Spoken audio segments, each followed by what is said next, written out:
Hey, welcome back to English in Advance. I'm your host, Jessica, and I am so glad you're here today.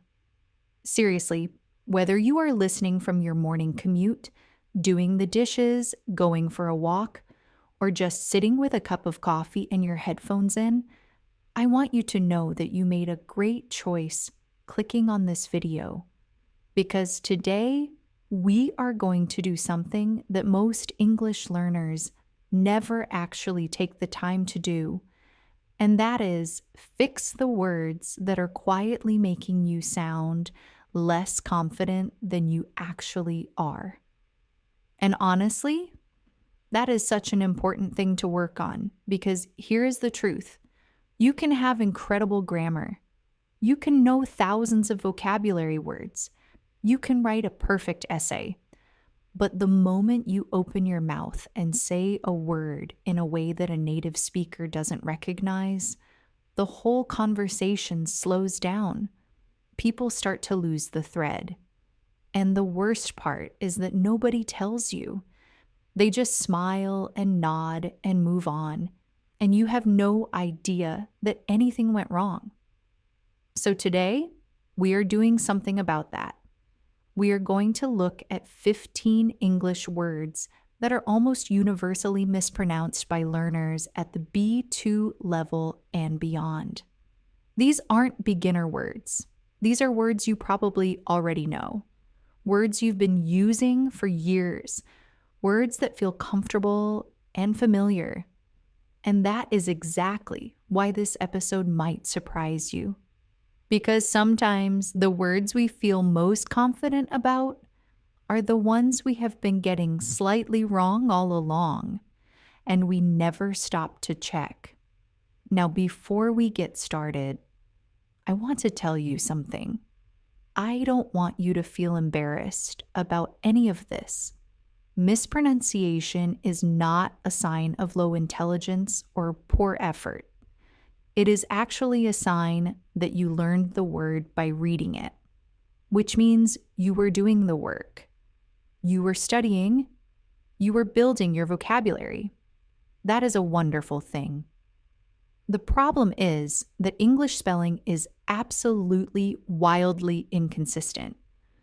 English spelling does not reliably tell you how a word should sound.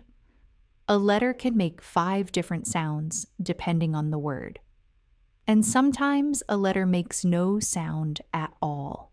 So when you see a word on a page and you make your best guess at how it sounds, that guess is often wrong, and through no fault of your own. What I want you to do today is listen carefully. Don't just follow along in your head.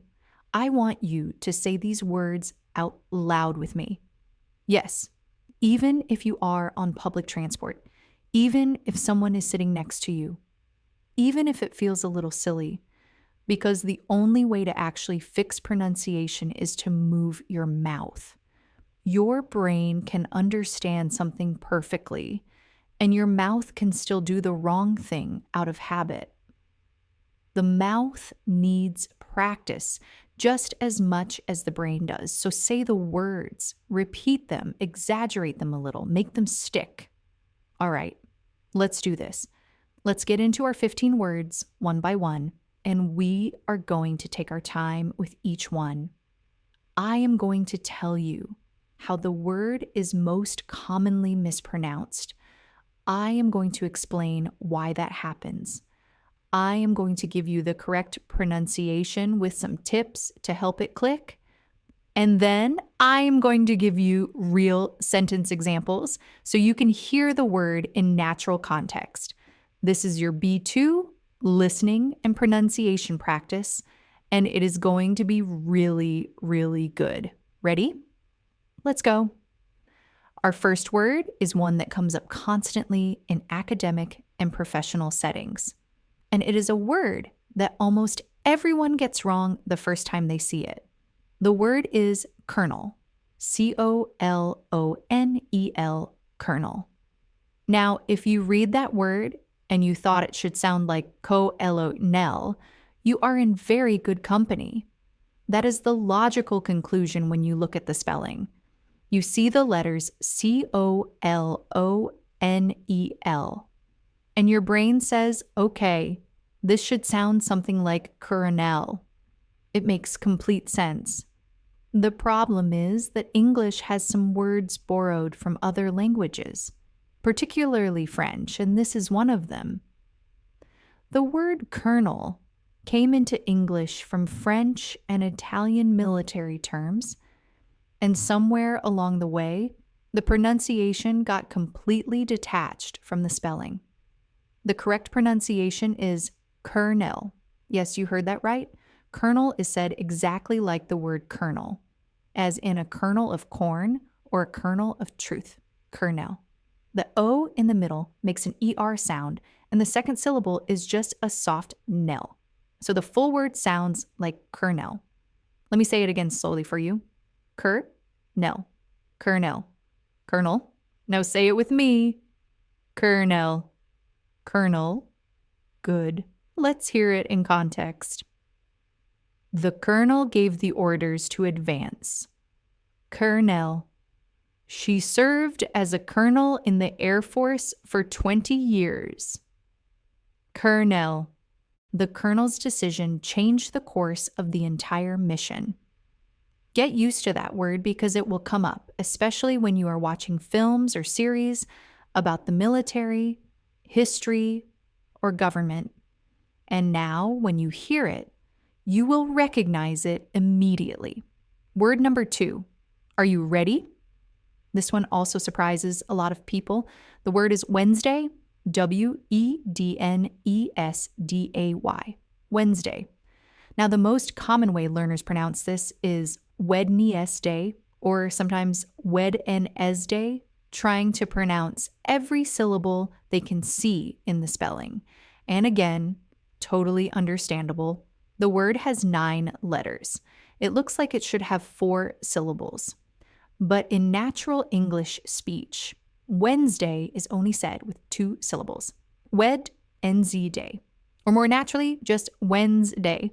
The D after D is almost completely silent, and the middle section gets squished together. Wednesday. Say it with me. Wednesday, Wednesday, Wednesday, Wednesday. In a sentence, you might say, can we meet on Wednesday afternoon? Wednesday. The report is due this Wednesday. Wednesday. She always has her language lesson on Wednesday evenings. Wednesday. Notice how in fast, natural speech, it really does sound like just 2 syllables. Wednesday. Wednesday. You don't need to hold on to all those middle letters. Let them go. That is actually what native speakers do. Our third word is one that causes a huge amount of confusion because of the way it looks versus the way it sounds. The word is chaos. CHAOS. Now, many learners, especially those whose first language uses a hard CH sound, will pronounce this as chaos or kos or even shaos. But the correct English pronunciation is chaos. Chaos. The CH at the beginning of chaos makes a K sound, not a CH sound, not a SH sound. This happens because the word comes from ancient Greek, and in Greek, the CH is a hard K sound. English kept the Greek spelling but borrowed the original pronunciation chaos. Say it with me. Chaos, chaos, chaos, chaos. Let's put it in some sentences. The office was in complete chaos after the system crashed. Chaos. Managing 3 kids under 5 can feel like pure chaos sometimes. Chaos. The storm caused chaos throughout the entire city. Chaos. And by the way, the adjective form is chaotic, which is said chaotic. The situation was completely chaotic. Chaotic. Chaos. Chaos. You have got this. Let's move on to word number 4. And this one is a word that appears in so many different contexts, from medical conversations to everyday life. The word is height. Height. Height. Now, the tricky part here is not really the pronunciation of the main body of the word, it is the ending. Many learners add a sound at the end and say height with a th at the end, like they are following the pattern of words like width and length and breadth. And honestly, that is a very sensible mistake to make because those words do end in a th sound. But height doesn't. The correct pronunciation is simply height, like the word kite or bite or quite, just height. No th at the end. Height. Say it with me. Height, height, height, height. In a sentence, what is your height? Height. The building reaches a height of over 200 meters. Height. She was surprised by the height of the mountain. Height. Simple, clean, no extra sounds on the end. Height. Height. Word number 5. And this is probably one of the most commonly mispronounced words in all of English, especially at the intermediate to advanced level. The word is comfortable. comfortable. Comfortable. Now, the way most learners say this word is comfortably, giving equal weight to each syllable and making sure the second syllable is nice and clear. But the way native speakers actually say it in normal flowing speech is quite different. In natural English, the word comfortable is said in 3 syllables, not 4. It sounds like comfortable, comfortable. The whole middle section of the word, the forte part, gets compressed into just ter. Comfortable. Comfortable? Let me slow that down for you. Comfortable. Comfortable. Comfortable. Say it with me. Comfortable. Comfortable. Comfortable. Comfortable? Let's try it in a sentence. Please make yourself comfortable. Comfortable. Is this chair comfortable enough? Comfortable. I don't feel comfortable talking about this in public. Comfortable. Do you hear how natural that sounds? It flows so much better than the 4-syllable version. Comfortable. That is your new way of saying comfortable. Now, here is a fun fact. This kind of squishing together of syllables happens a lot in English. Linguists call it a process called syncope, where unstressed syllables in the middle of a word get reduced or dropped altogether in natural speech. It's part of why spoken English can sound so different from written English. You'll start to notice it in other words too, once you are aware of it. All right, let's keep going. Word number 6. This one is a word you will definitely need in both professional and casual settings. The word is colleague, colleague, colleague. The common mispronunciation here is col-eeg, or col-aig, or col-egg. Some learners stress the second syllable too heavily, and others try to pronounce the gue at the end like gue or gu. The correct pronunciation is col-eg. The stress is on the first syllable, col, and the ending is just a soft, clean e-ig sound. Col-eeg, colleague. Say it with me. Col-eeg, colleague, col-ea, colleague. In a sentence, I'd like to introduce you to my colleague, Sarah. Col-eg. My colleague recommended this restaurant. Col-eg. We worked with a colleague from the Paris office on this project. Col-eg. Notice the stress lands clearly on that first syllable. Col-eg. Colleague. Beautiful. Word number 7 is a word you might use when talking about something that is relevant or important to a situation. The word is relevant. R-E-L-E-V-A-N-T. Relevant. The common mistake here is to say R-E-L-avant or re-va-lant, or even to swap the letters and say relevant, as if the E and the A have switched positions. This last one is a very, very common spelling error, as well as a pronunciation error. The correct form is R-E-L-evant. 3 syllables, R-E-L, E-vant, R-E-L-evant. The stress is on the first syllable.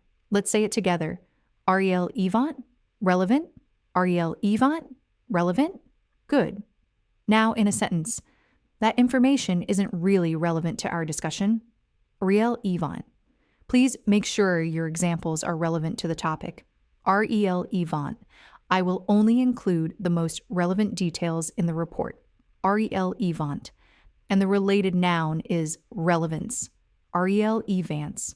The relevance of this data cannot be overstated. Rel Evance. Relevant. Rel Yvonne. You have got it. Now let's move to word number 8, and this one is going to be a little bit tricky because it involves a sound that doesn't exist in many other languages. The word is February. February. February. Okay, so there are actually 2 acceptable pronunciations of this word. In English, the more formal, careful pronunciation is Feb-ru-er-e. 4 syllables. Feb-ru-er-e. Feb-ru-er-e. But in everyday speech, most native speakers use a simplified version, which is Feb-u-er-e. They change that R-u to a Y-u sound, Feb-u-er-e.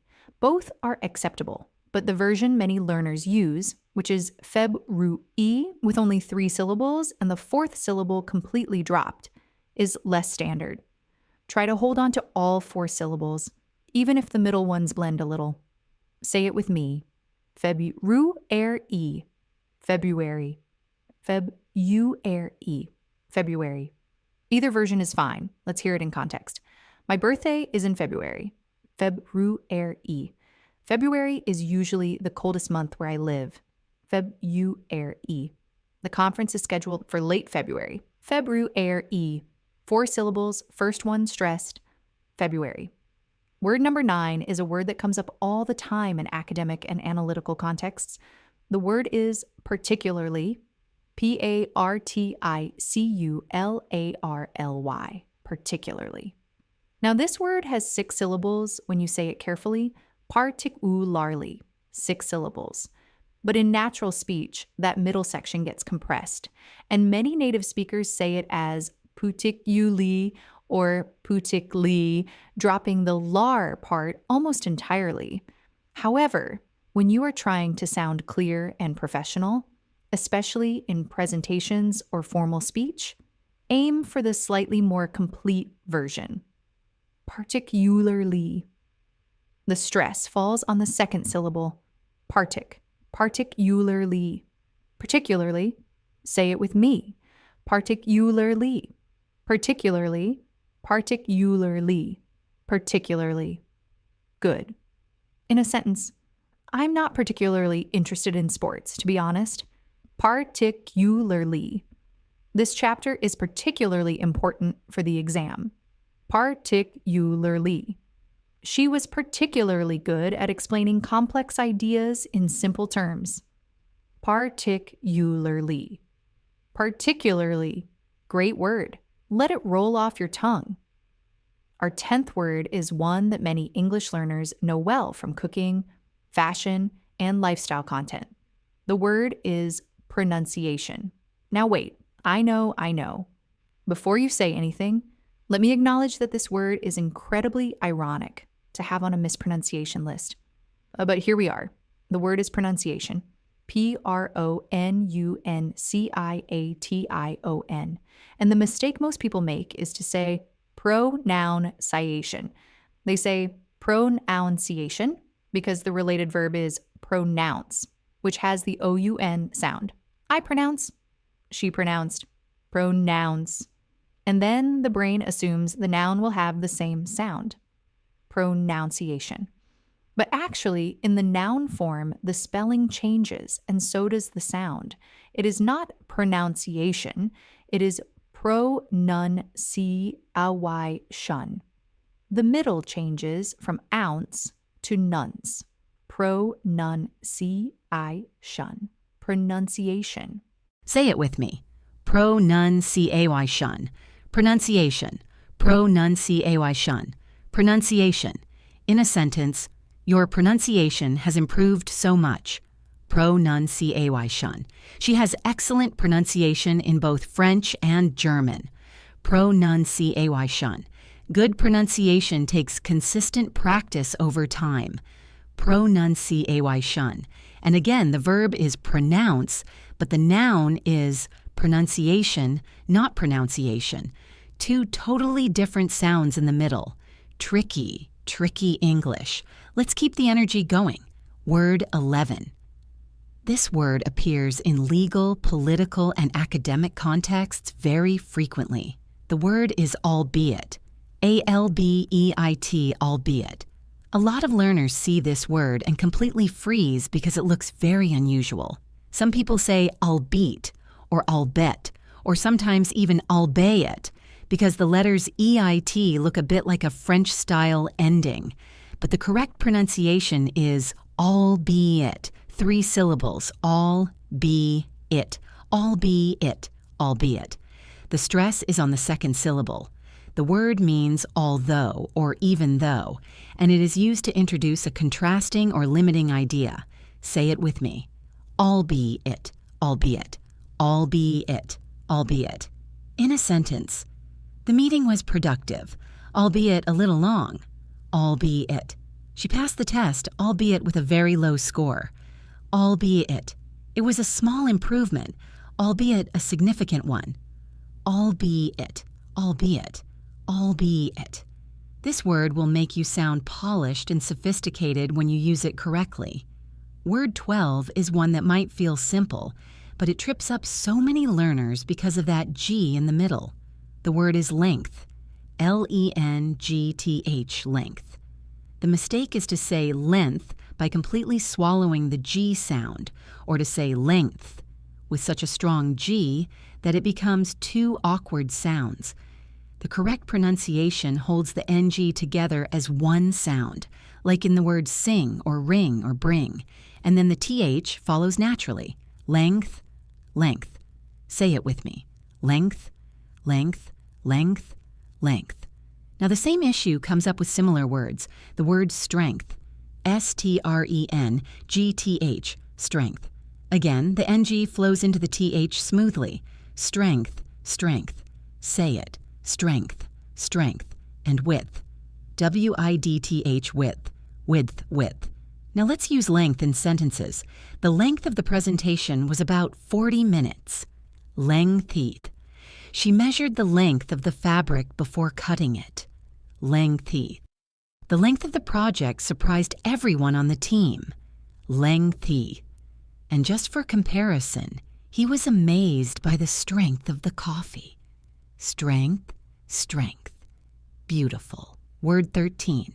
Now this is a word that is incredibly common in everyday speech, and yet so many people say it in a way that native speakers immediately notice. The word is often. O-F-T-E-N, often. This one is genuinely debated among English speakers, which makes it interesting. The question is whether you pronounce the T or not. In older, more formal English, the T was pronounced. Often. But in modern British and American English, the standard educated pronunciation is often. The T is silent. Often. Like off plus N. Often, often. The version with the T, often, is not technically wrong, and you will hear some speakers use it. But the silent T version is more natural and more common in educated speech in most regions. Say it with me.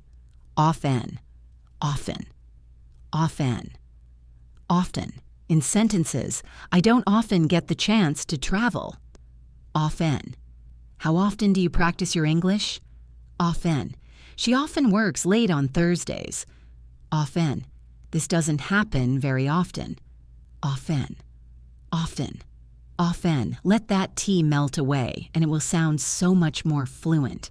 Word 14 brings us to a word that is used frequently in academic, professional, and everyday contexts, and it is a word where the stress pattern causes the most confusion.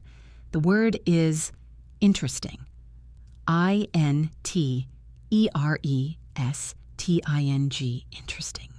Now, most learners say it as inter-esting, stressing the third syllable.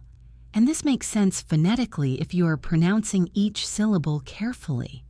But in natural English speech, the stress falls on the first syllable, and the middle syllables get reduced. The word is said as interesting or sometimes interesting, but always with the primary stress on in.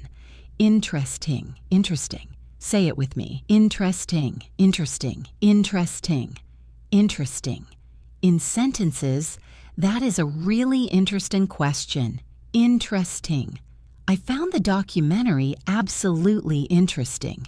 Interesting. She has an interesting perspective on the whole situation. Interesting.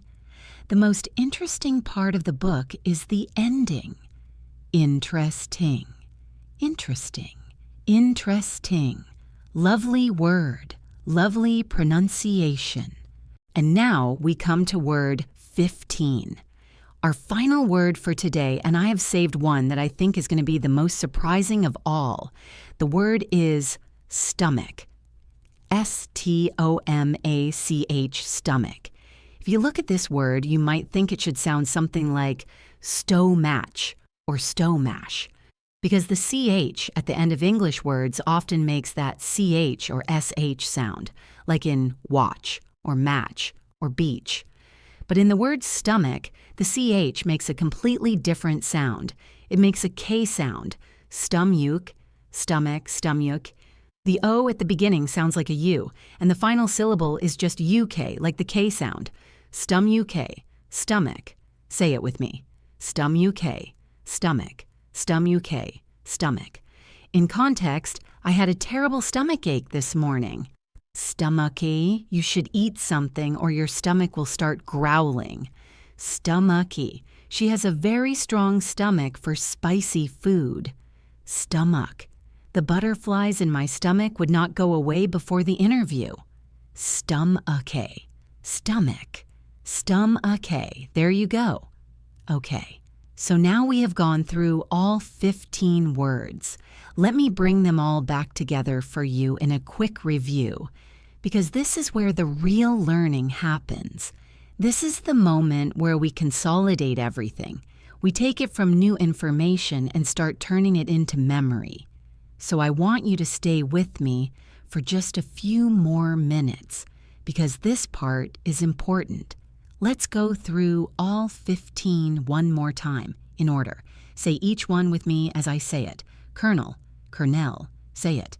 Colonel, Colonel. Wednesday, Wednesday, say it. Wednesday, Wednesday. Chaos, chaos, say it. Chaos, chaos. Height, height, say it. Height, height. Comfortable, comfortable, say it. Comfortable, comfortable. Colleague, colleague, say it. Colleague, colleague. Relevant, relevant, say it. Relevant, relevant. February, February, say it. February, February. Particularly, particularly, say it. Particularly, particularly. Pronunciation, pronunciation, say it. Pronunciation, pronunciation. Albeit, albeit, say it. Albeit, albeit. Length, lengtheth, say it. Lengtheth, length.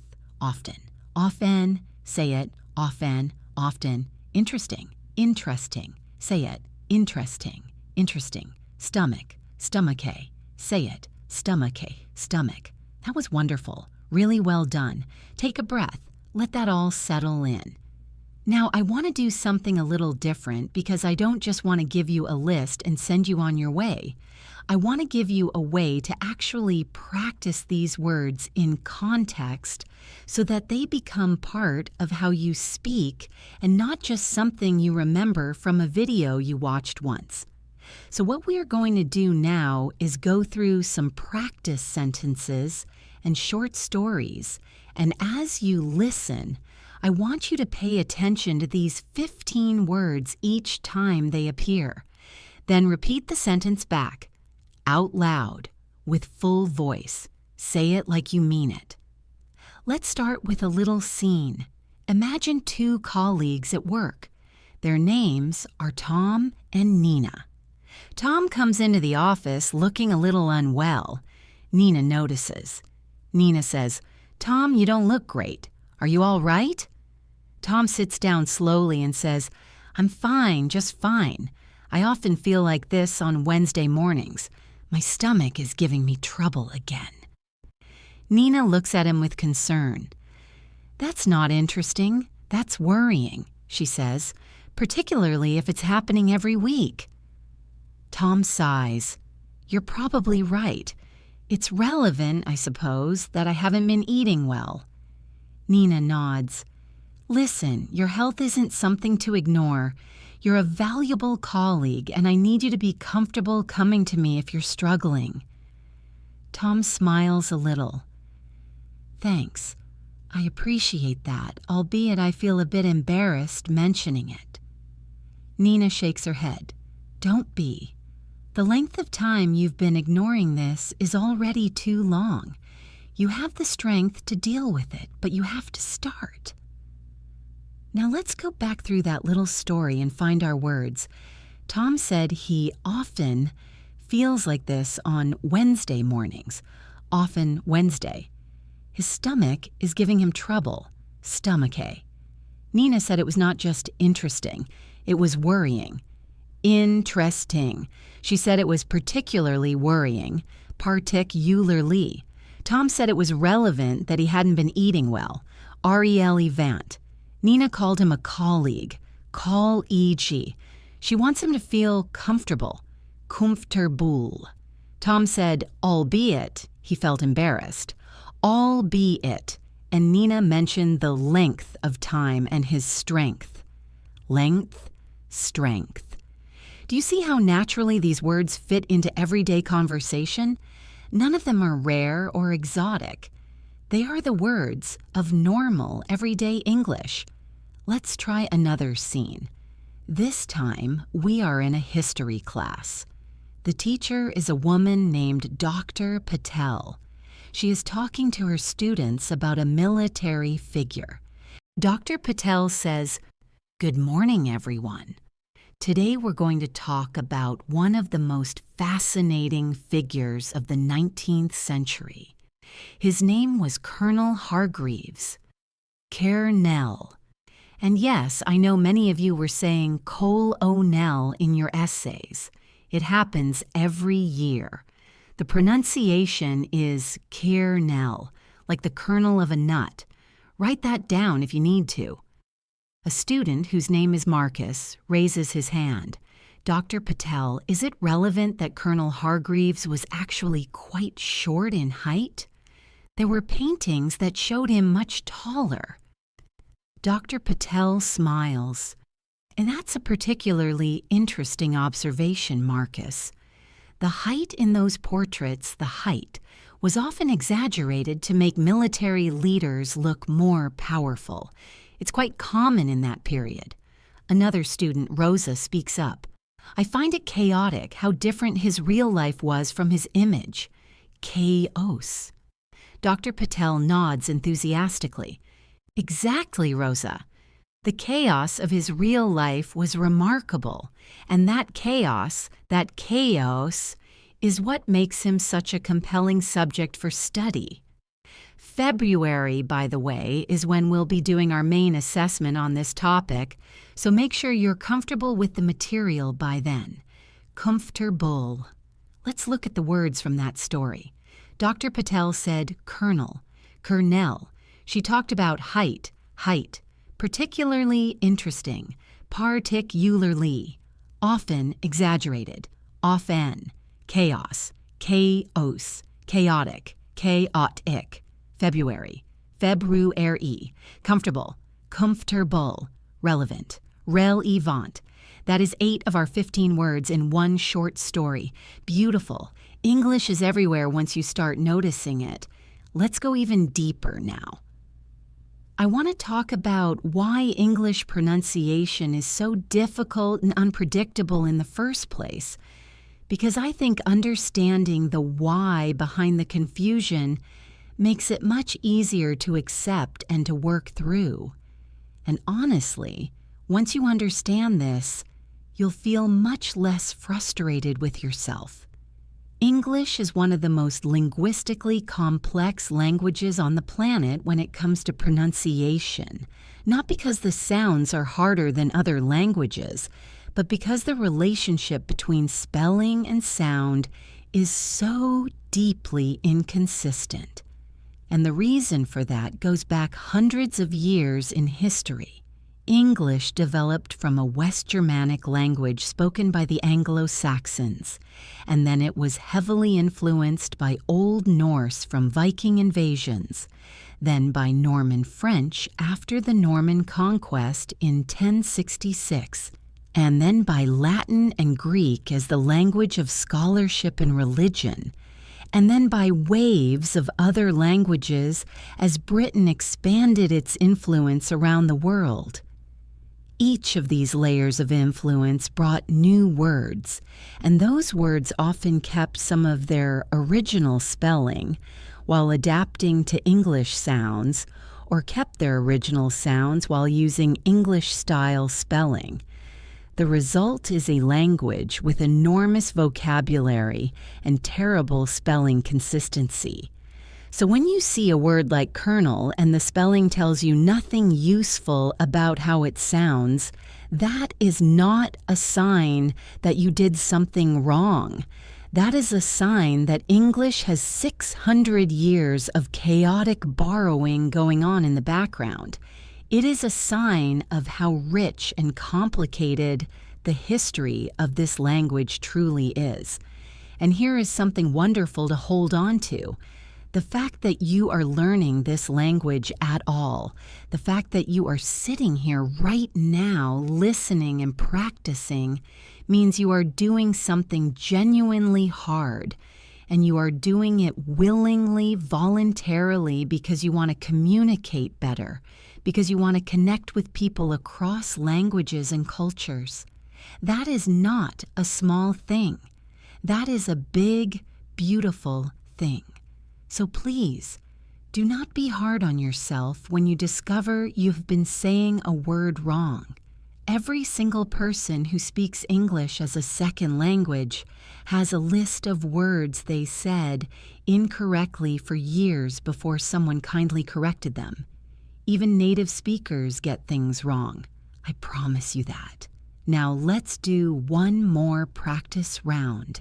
This time, I am going to give you a longer, more natural piece of conversation, and I want you to listen for all the target words as they come up. Then we will check in and talk about what you heard. Ready? Here we go. Imagine a podcast interview. The interviewer is a woman named Clara. Her guest is a food writer named Daniel. They are talking about Daniel's new book about food culture around the world. Clara says, "Daniel, welcome to the show. It's really great to have you here."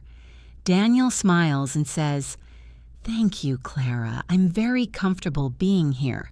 I've been a fan of your show for a long time." Clara laughs. "That's so kind of you. Comfortable. So let's get into it. Your book covers food from over 40 countries. What was the most chaotic part of writing it?" Daniel thinks for a second. The chaotic part was definitely the research trips. Chaos. I was traveling to a different country every 2 to 3 weeks for almost a year. Particularly in February, which is when most of my research in Southeast Asia was scheduled, it got quite intense. Clara nods. February can be a tough time to travel in some regions. February. And your colleague, the photographer who worked with you on the book, he was with you for a lot of those trips, right? Daniel says, "That's right. My colleague Marcus was absolutely essential. KOLEG. We worked together for 8 months. He has remarkable strength as a travel companion. Strength. Never complains, always finds something interesting to photograph." Clara says, "Speaking of interesting, I want to ask you about pronunciation. Interesting. Because in the book, you often include the original local names for dishes alongside the English translations. Often. Was that a deliberate choice?" Daniel responds enthusiastically. "Absolutely, and it ties into your question about pronunciation. Pronunciation. I think when you learn to say the local name of a dish correctly, it shows respect for the culture. It's particularly relevant when you're writing about food because food is so deeply personal. Particularly, relevant. You're not just describing a recipe, you're describing someone's memory, someone's home. Clara says, "That's beautiful. And what is the length of time you spent researching each country?" Length.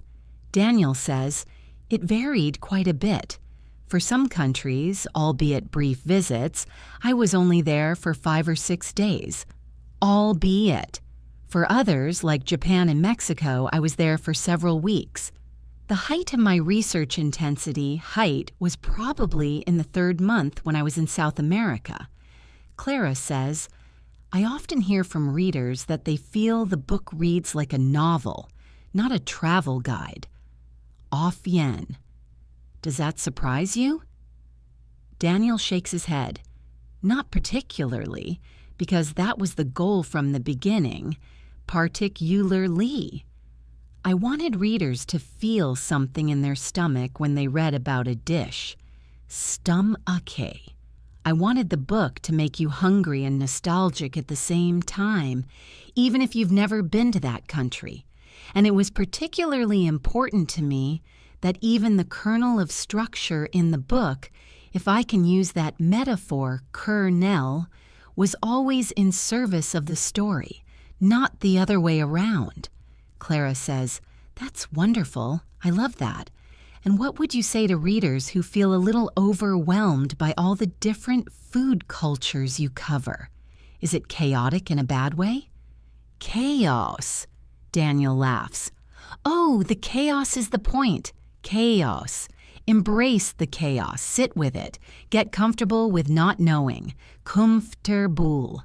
Because that feeling of not knowing is where curiosity lives, and curiosity is the most important ingredient in any great meal or any great conversation. Now, wasn't that fun? Let's count the words we heard.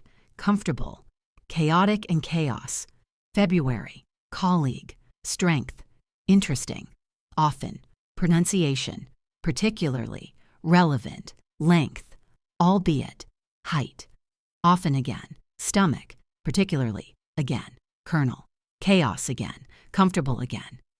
We got all 15 words in that one conversation multiple times in completely natural, flowing speech. That is what real English sounds like. Those words are not academic or rare. They are the fabric of ordinary, intelligent conversation.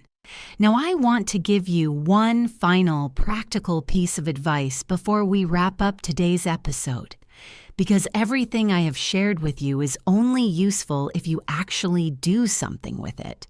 Information without action is just entertainment, and this channel is not about entertainment. This channel is about real improvement. So here is your challenge for the next 7 days. Take these 15 words and use them deliberately, intentionally. Use at least 2 of them every single day in speaking or in writing, in real situations. Talk to yourself in English while you are making breakfast and say, "I feel comfortable in my kitchen," comfortable. Or, "It's particularly important to stay hydrated," particularly. Or send a message to a friend and write, "Let's meet on Wednesday," Wednesday. Or when you are watching a film and you hear the word interesting, notice how the speaker says it, interesting. Does it match what we practice today? Active usage is how language learning actually works. Not passive listening, not just absorbing. You have to produce the language yourself. You have to move your mouth and feel the word in your throat and on your tongue. That physical experience of saying a word correctly over and over is what builds the new habit. And habits are what make you sound fluent. I also want to suggest something that some of my listeners have found incredibly helpful. Record yourself. Yes, I know, nobody likes hearing themselves on a recording. It feels strange and uncomfortable. but it is one of the most powerful tools available to a language learner. Just take your phone, open the voice memo app, and record yourself saying each of these 15 words. Then record yourself saying them in sentences. Then listen back. You will immediately hear where you need to work more. And the next time you record yourself, you will hear the improvement. It is deeply motivating to be able to hear yourself getting better. You can also take a notebook, a physical one if you like that kind of thing, and write down these 15 words. Next to each one, write the pronunciation in a way that makes sense to you personally.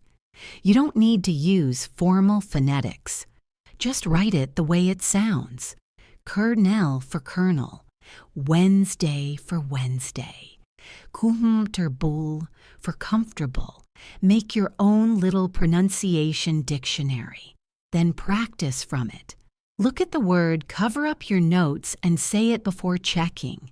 This is active recall, and active recall is one of the most scientifically supported methods for building long-term memory.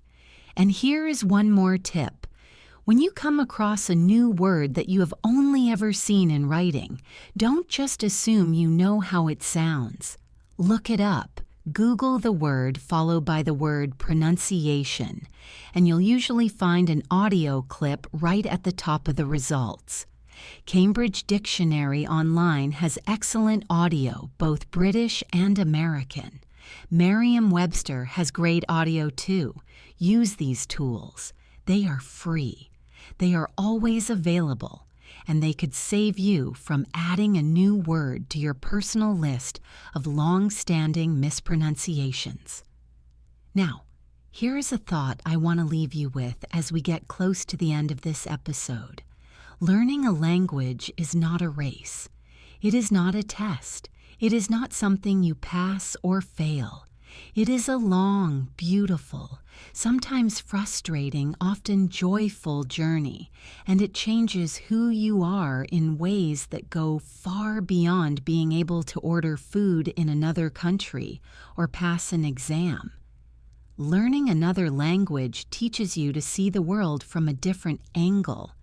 It teaches you empathy, because every time you struggle to find a word or to express a feeling in a new language, you understand in a deep and personal way what it feels like to not quite have the words for something.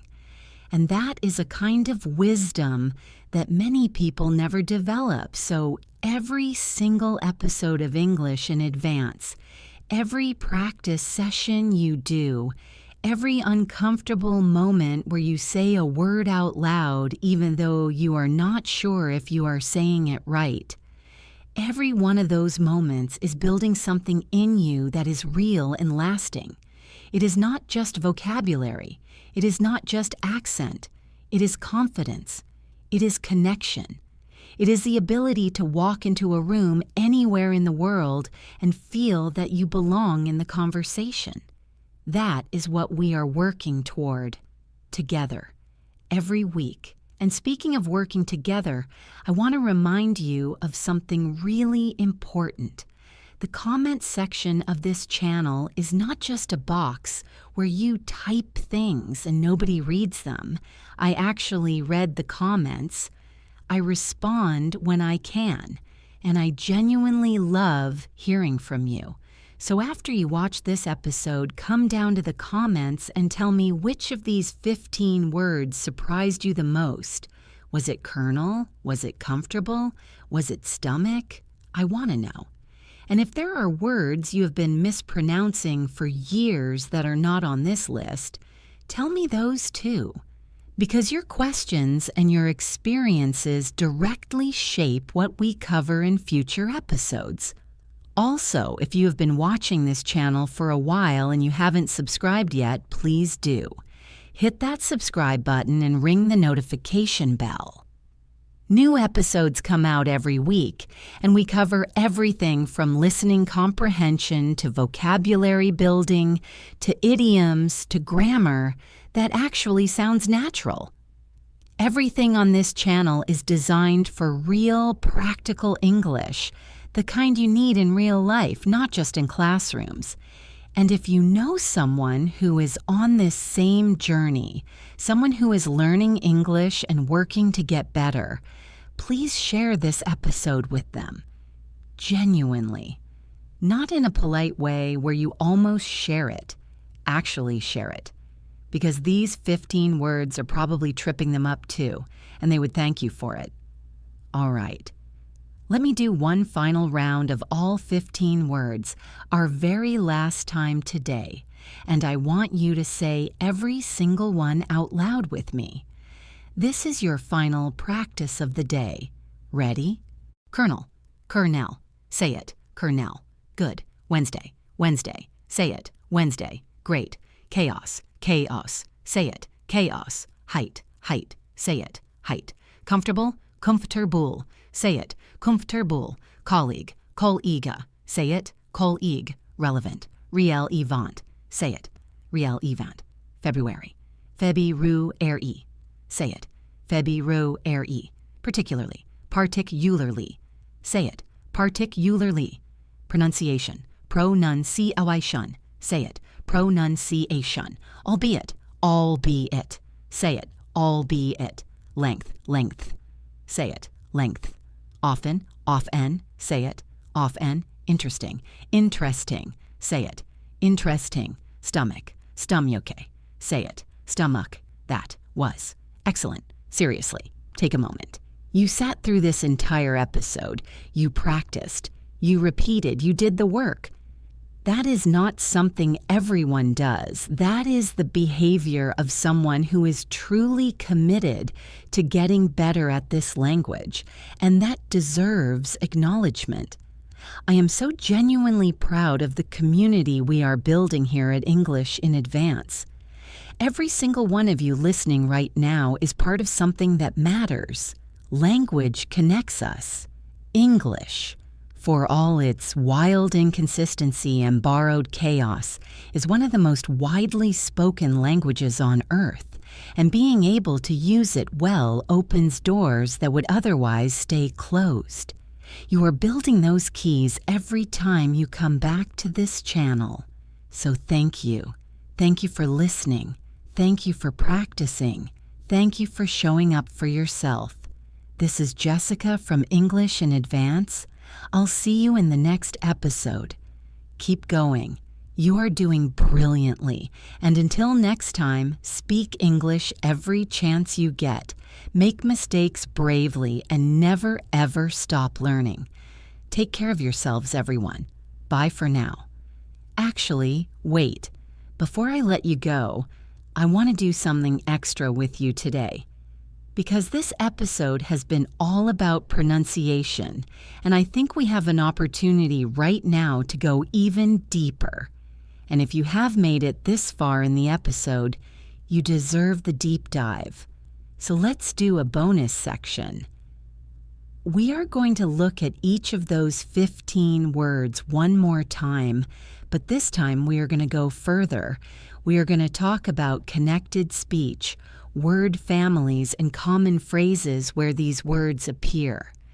Because pronunciation is not just about saying a word in isolation.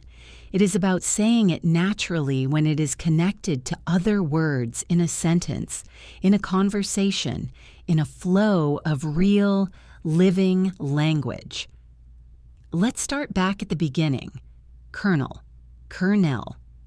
Now, in connected speech, you will often hear this word as part of phrases like the colonel said, or retired colonel, or acting as colonel. When you say these phrases quickly, the word blends with what comes before and after it. The colonel said becomes something like the colonel said in natural speech. Retired colonel flows as retired colonel. The word never changes its own stress pattern, but it softens into the sentence around it. Practice it this way. Say, "Good morning, Colonel," like you are addressing someone. "Good morning, Colonel." Say it 3 times, a little faster each time. "Good morning, Colonel." Good morning, Colonel. Good morning, Colonel. Feel how it flows. The related adjective is colonel's, as in the colonel's orders, and the colonel sound stays exactly the same, the colonel's orders. And here is a little vocabulary note. In the United States military, the rank of colonel is above lieutenant colonel and below brigadier general. So the next time you watch an American military film or drama and someone says colonel, you'll know exactly where that person sits in the hierarchy. Language knowledge and world knowledge growing together. That's what we love to see. Now let's revisit Wednesday. Wednesday. This word is interesting because it is one of the days of the week that comes from Norse mythology. Wednesday comes from Woden's Day, Woden being the chief god in Norse mythology, known in other traditions as Odin. So when you say Wednesday, you are technically saying the day of Woden, the day of the god Odin. Isn't that wonderful? Language carries history in ways we never think about. Every time you say Wednesday, you are echoing a Viking tradition that is over 1,000 years old. In connected speech, Wednesday blends naturally with the words around it. See you Wednesday. Last Wednesday. Every Wednesday. This coming Wednesday. Notice that the stress never moves from the first syllable. Wednesday. It never becomes Wednesday no matter how you say it. The stress is always on whens. Try these phrases. What are you doing Wednesday? Wednesday is my favorite day. I haven't seen her since Wednesday. Feel how natural Wednesday sounds now compared to Wednesday with 3 heavy syllables. Let's go back to chaos. Chaos. The word chaos has a beautiful and ancient story behind it. It comes from the ancient Greek word chaos, which meant the void, the emptiness that existed before the universe was created. In Greek mythology, chaos was the first thing that existed, a great void from which all things emerged. So when you use the word chaos today to describe a messy office or a busy kitchen or a loud party, you are borrowing a word that once meant the state of the universe before creation. That is pretty amazing. The word chaos has several related words you should know. There is the adjective chaotic, said chaotic. The meeting was completely chaotic, chaotic. There is the adverb chaotically, said chaotically. The children were running around chaotically, chaotically. There is also the name chaos with a capital C, used in mythology and in games and stories. Always chaos, never chaos, never chaos, chaos. In connected speech, chaos fits into sentences like this: pure chaos, total chaos, complete and utter chaos. Things descended into chaos, the chaos of modern life. Say each of those phrases out loud now. Pure chaos, total chaos, complete and utter chaos. Things descended into chaos, the chaos of modern life. Good. Does it feel natural? It should. Keep practicing until it does. Now, height, height. Remember, no TH at the end, just height. Rhymes with kite, bite, quite, right, night, light. All those words end in the same sound, height. One of the common phrases where you'll hear height is at the height of, meaning at the peak or most intense period of something, at the height of his career. Height, at the height of summer. Height, at the height of the crisis. Height. You also hear phrases like to great heights, meaning to great levels of success. She rose to great heights in her field. Height, and heights as a fear. I have a fear of heights. Height. Plural, heights. Just adds an S sound. Heights. There is also an important related word here. Height and high are connected, and the adjective high, of course, makes the same vowel sound. High. Height. High and height share the same root. And then there is highly, which means very or to a great degree. I highly recommend this. She is highly intelligent. Highly. Notice that same long I vowel sound at the start. High, highly, height. They are all a family. Let's give comfortable some more time. Comfortable. This is a word that is used in so many different contexts. In a physical sense, you talk about a comfortable chair, a comfortable bed, a comfortable temperature. In an emotional sense, you talk about feeling comfortable with a person, comfortable in a situation, comfortable saying something. In a financial sense, some people use comfortable to mean having enough money to live well. They live a comfortable life, comfortable.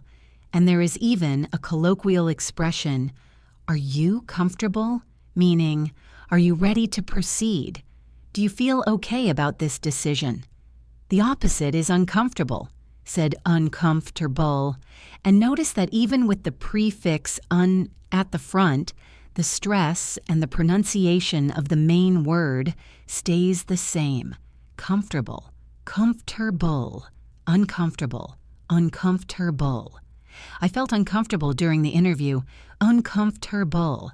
There was an uncomfortable silence in the room. Uncomfortable. The noun form is comfort, said comfort. She found comfort in music. Comfort.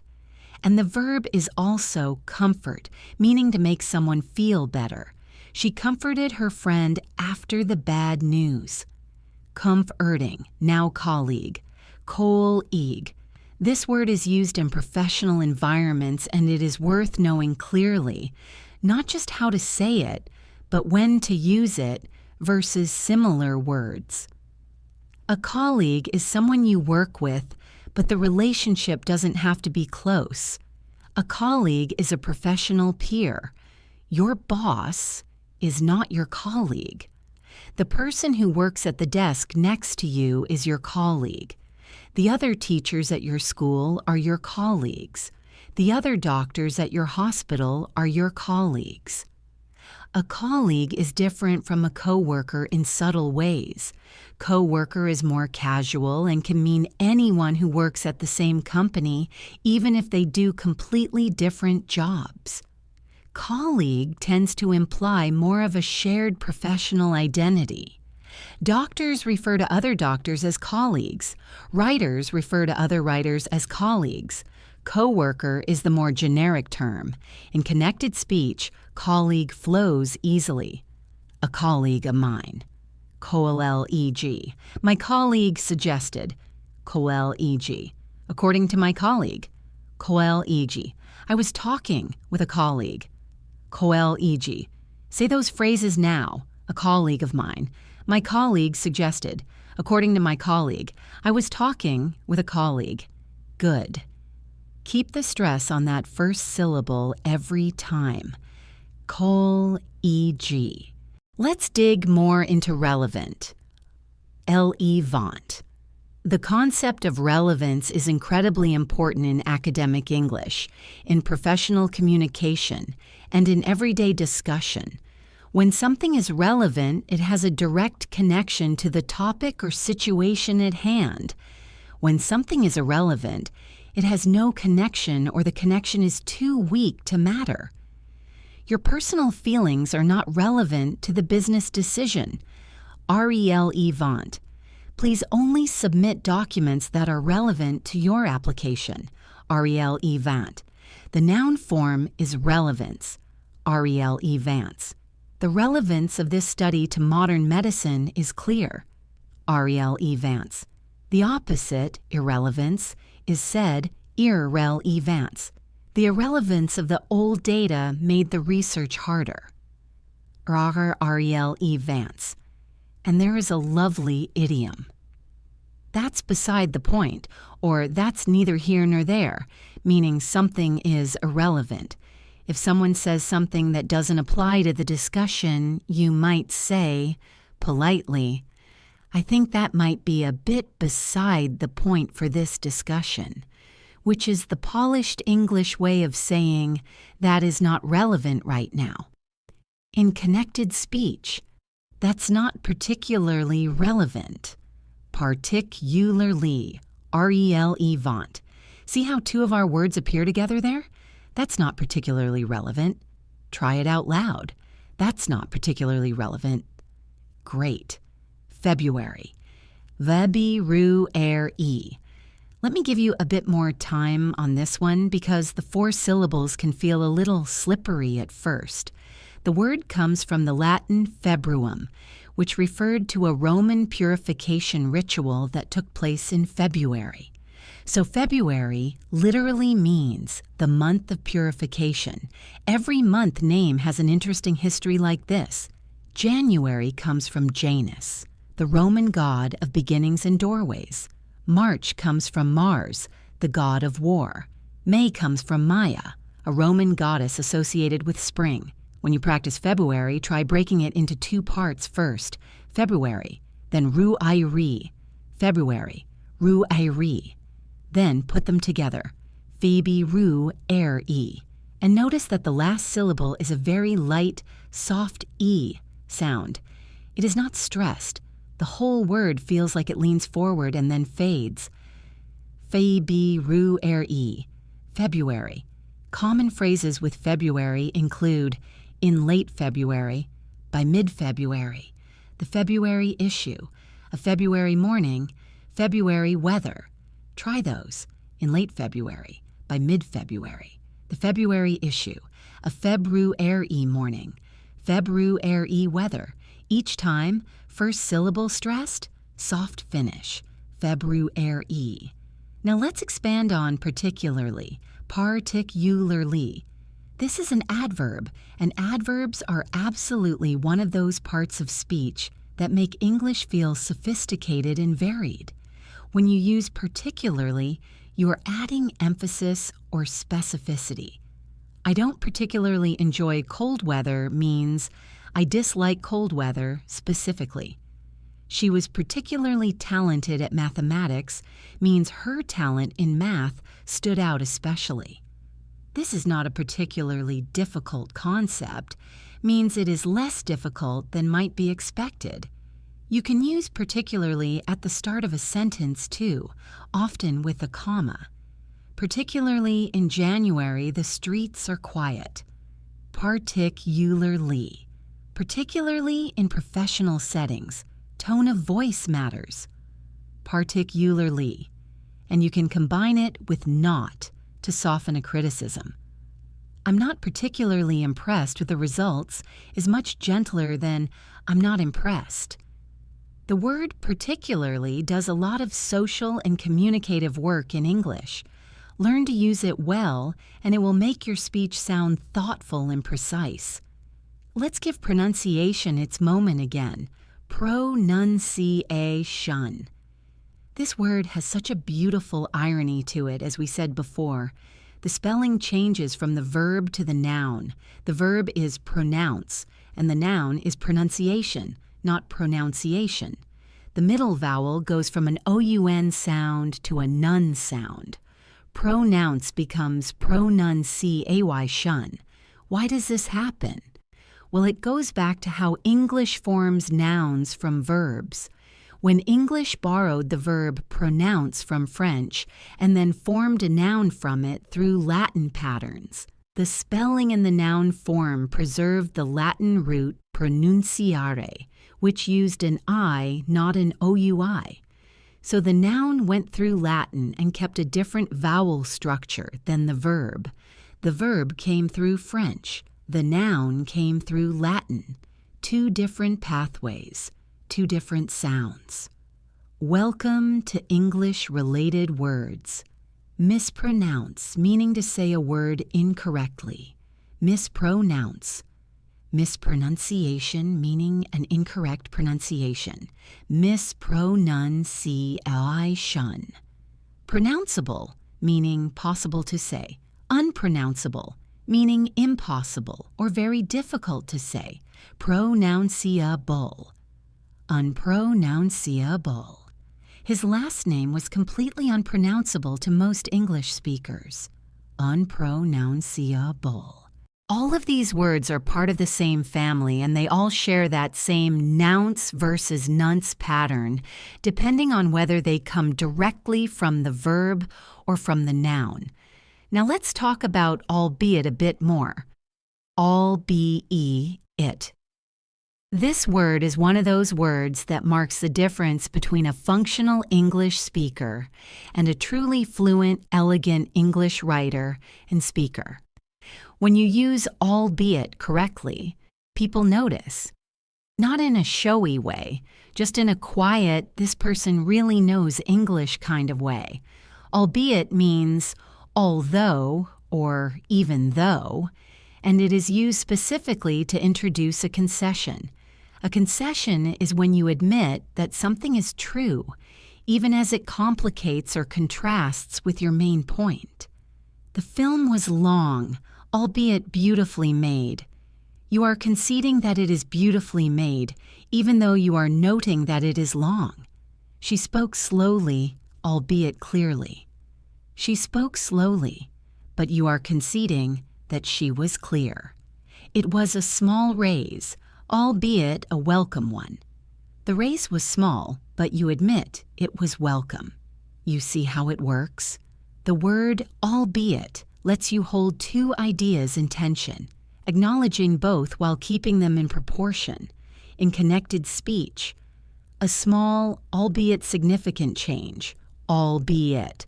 A brief, albeit memorable encounter, albeit. An expensive, albeit necessary, purchase, albeit. Notice how albeit tends to sit inside commas when it introduces a concession in the middle of a sentence.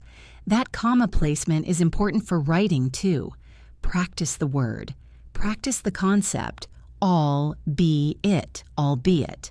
On to length. Length. We talked about this word alongside strength and width. Let me add a few more words from this family. Depth. Depth. The distance from the top to the bottom of something. The depth of the lake was unknown. Depth, breadth, breadth. The distance from side to side or the wide range of something. The breadth of her knowledge was impressive. Breadth. These words all share that th ending pattern. Length, length. Strength, strength. Depth, depth. Breadth, breadth. Width, width. And you will notice that in all of them, there is a consonant cluster before the th, and that cluster should not be dropped. Leng th, not len th, streng th, not stren th, dep th, not dth. Keep those final consonants in place. Common phrases with length. At length means in detail, or after a long time. We discuss the plan at length. Length. The length and breadth of something means the full extent of it. She traveled the length and breadth of the country. Length and breadth. Go to great lengths means to make a great effort. He went to great lengths to make her happy. Length. These are all wonderful idiomatic uses of the word and worth practicing. Now let's give often some more attention. Often. This is a high-frequency adverb. It is one of those words that appears in almost every kind of conversation. And the pronunciation matters because it is a word you will use dozens of times a day if you are speaking English fluently. How often do you exercise? Often. I often forget to charge my phone. Often. More often than not, the early train is delayed. Often. She doesn't visit very often. Often. Do you often feel this way? Often. I've often wondered about that. Often. We more often than not end up staying late. Often. Notice that in these sentences, often sits comfortably among other words and never draws attention to itself. That's how adverbs of frequency should work. They describe without disrupting the flow, more often than not. How often? Not often. Quite often. Not very often. All of these are natural, common English phrases. Off yen, 2 syllables, soft T, off yen. And now interesting, interesting, such a versatile word. How interesting. That's interesting. Isn't that interesting? I find that particularly interesting. Not particularly interesting. An interesting point. An interesting perspective. Interestingly enough. As it happens, interestingly, the situation resolved itself. The adverb form is interestingly. Interestingly. It is often used at the start of a sentence to introduce a surprising or noteworthy piece of information. Interestingly, the study found that sleep deprivation can improve short-term creativity in some individuals. Interestingly. Interestingly enough, both teams arrived at the same answer from completely different directions. Interestingly. There is also the word uninteresting, meaning boring or dull. Uninteresting. And the wonderful word disinterested, which does not mean uninterested. Disinterested means impartial, having no personal stake in the outcome. A disinterested party means someone with no personal interest in the result, so they can be objective. Uninterested means you simply don't care. She was completely uninterested in the debate. Uninterested. We need a disinterested judge for the competition. Disinterested. These are 2 different words with 2 different meanings, and they are frequently confused even by native English speakers. And finally, stomach. Stum UK. We've done a lot with this word already, but let me add a few of the wonderful idiomatic phrases that use the word stomach, because English is absolutely full of them, and they will make you sound wonderfully fluent when you use them naturally. Can't stomach something means you find it too unpleasant to tolerate. I can't stomach cruelty to animals. Stomach. Have the stomach for something means to be able to endure something difficult or unpleasant. I don't have the stomach for horror films. Stomach. A strong stomach means the ability to handle unpleasant things without being upset. You need a strong stomach to work in an emergency room. Stomach. Butterflies in your stomach means nervous excitement. I had butterflies in my stomach before going on stage. Stomach. Sick to your stomach means feeling deeply upset, nauseated, or disgusted. The news made me sick to my stomach. Stomach. Turn your stomach means to make you feel disgusted or nauseated. The smell turned my stomach. Stomach. That last set of idioms shows you how deeply the word stomach is embedded in the emotional vocabulary of English. The stomach isn't just a body part in English idiom. It is a symbol of courage, resilience, and emotional tolerance. When you say you don't have the stomach for something, you are saying that your emotional courage isn't up to the task. When you say you have butterflies in your stomach, you are giving a physical image to a purely emotional experience.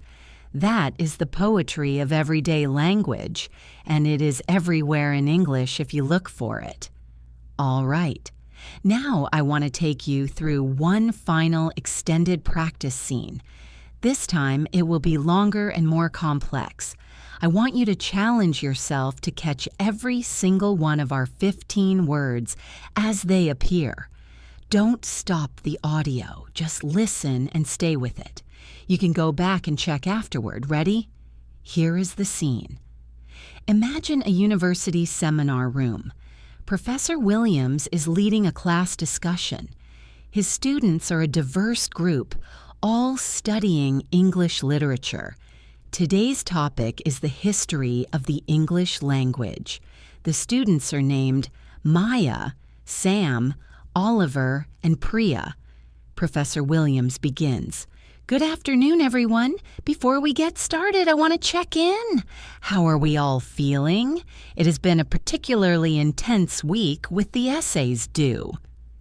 Maya nods enthusiastically and says, I'm actually comfortable with the workload now that I've submitted. Comfortable. Though last Wednesday, I was not at all comfortable. Wednesday. I feel you completely, says Sam. Last Wednesday was chaos in the library. Wednesday. Chaos. I couldn't find a relevant journal article to save my life. Ariel Evant. Professor Williams laughs warmly. The library does tend toward chaos in essay week. Chaos. All right, let's begin. Today we're going to look at some things that are particularly relevant to understanding English today, specifically how the history of the language affects pronunciation, particularly Ariel Evant. He looks around the room and says, Oliver, can you tell me what strikes you as interesting about English pronunciation? Interesting. Oliver leans forward. Honestly, what I find most interesting is the length of time that certain mispronunciations have been around. Interesting. Length. Like, the word kernel is a great example. Kernel. People have been saying it wrong for a very long time. Professor Williams points at Oliver. Excellent, kernel. The kernel pronunciation is a wonderful example of what linguists call a fossil word, albeit the term sounds dramatic. Albeit. A word where the spelling is essentially a fossil of an older form that no longer reflects how people actually speak. The height of this disconnect between spelling and pronunciation, height, happened over several centuries, particularly in the early modern English period. Particularly. Priya speaks up. What about words like Wednesday? Wednesday. Where does that silent letter come from? It doesn't feel relevant to the sound at all. Ariel Evant. Professor Williams nods with enthusiasm. Perfect example. Wednesday comes from Woden's Day, and in Old English the name Woden was said quite differently, with sounds we no longer often use. Often. Over the centuries, the pronunciation simplified, but the spelling preserved the older form. This is why pronunciation and spelling are often out of sync in English. Off-an. Sam is furiously taking notes. Is it true, he says, that the pronunciation of words can tell you about the origin of a word, like chaos sounding like it comes from Greek? Chaos. Absolutely, says Professor Williams. The word chaos is a perfect example. The hard K sound in chaos is a telltale sign of Greek origin. Chaos. In Greek, the letters Chi Alpha Omicron Sigma were pronounced with a K at the beginning, not a SH or CH sound. So when English borrowed the word, it retained the Greek pronunciation even while writing it with the letters C and H, which in native English words would often give you a CH sound. The stomach is another good example. Stomku. Several students look up. The stomach? Maya asks. Stomach. Yes, says Professor Williams. Stomach. The CH ending there is a K sound from the Greek word stoma, meaning mouth or opening. Stom-uk. The stomach was, in ancient Greek medical thinking, the opening of the digestive system. The CH in English is a Latin spelling of a Greek K sound. You can see this pattern in many scientific and medical words that came through Greek. Stom-uk. Oliver says, so the pronunciation gives you the etymology, and the etymology gives you the pronunciation. Professor Williams smiles broadly. Beautifully put. And this is particularly relevant for our study of literature, because when you read older texts, the pronunciation of the time was often quite different from today. Particularly. Ariel Evant. For example, In Shakespeare's time, words that we now pronounce as rhyming pairs were sometimes not rhymes at all because the vowels were different. The height of this phonological shift, height, happened in the 15th and 16th centuries in what linguists call the Great Vowel Shift. What a fascinating topic, says Priya. The length of time English has been changing is remarkable. Length. Albeit, says Sam, it can make studying old texts quite difficult. Albeit. Professor Williams nods.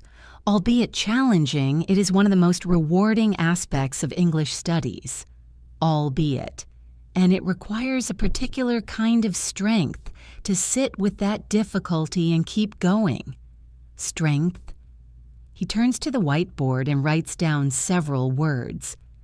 Before we end today, he says, I want to give you something to think about. The difference between how something is written and how it sounds is one of the most interesting things about English. Interesting. And if you are a non-native speaker in this room, you have often had to navigate this disconnect in a way that native speakers never do. Often. Your colleague from the linguistics department, Dr. Harrison, K.L.E.G., made a point in a paper she published in February 2022, that the challenge of English pronunciation is not a sign of difficulty in the language learner. It is a sign of the difficulty in the language itself, albeit that is rarely acknowledged. Albeit. And that is particularly important to remember. Particularly. Maya raises her hand. Professor, one quick question about pronunciation. Pronunciation. Do you think the differences between British and American pronunciation will eventually merge into one standard? Professor Williams leans back and thinks, that is not a particularly easy question to answer. Particularly. What I can say is that English is particularly good at absorbing and adapting. Particularly. The chaos of its history, chaos, has always been its strength. Strength. And I don't think that will change anytime soon. The students begin to pack their bags. Sam looks up and says, I feel like I leave every seminar with my stomach in knots. Stomachache. Too much to think about. Oliver laughs. Honestly, same. But it's particularly comfortable to know we're all confused together. Particularly comfortable. Priya smiles. I suppose the height of our confusion is also the height of our learning. Height. Professor Williams overhears this and turns back from the door. I'm going to quote that, Priya. That might be the most relevant thing anyone has said in this room all semester. Relevant. And on that note, the seminar ends. Did you catch all 15? Let me help you find them. Colonel appeared when Oliver brought it up. Colonel. Wednesday appeared twice when Maya talked about the essay deadline and when Professor Williams explained the etymology. Wednesday. Chaos and chaotic appeared several times. Chaos. Height appeared twice in Professor Williams' lecture, and at the end from Priya. Height. Comfortable appeared from Maya at the start and from Oliver at the end. Comfortable. Colleague appeared when Professor Williams mentioned Dr. Harrison. K.L.E.G. Relevant appeared several times, from Sam about journal articles and from Professor Williams throughout.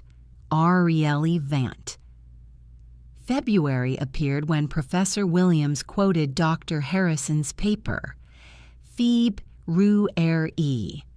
Particularly appeared many times throughout from nearly every speaker. Particularly. Pronunciation appeared from Maya's question at the end. Pronunciation, albeit appeared 3 times. Albeit. Length appeared from Priya. Lengthy. Often appeared from Professor Williams twice. Often. Interesting appeared from Professor Williams and Oliver. Interesting.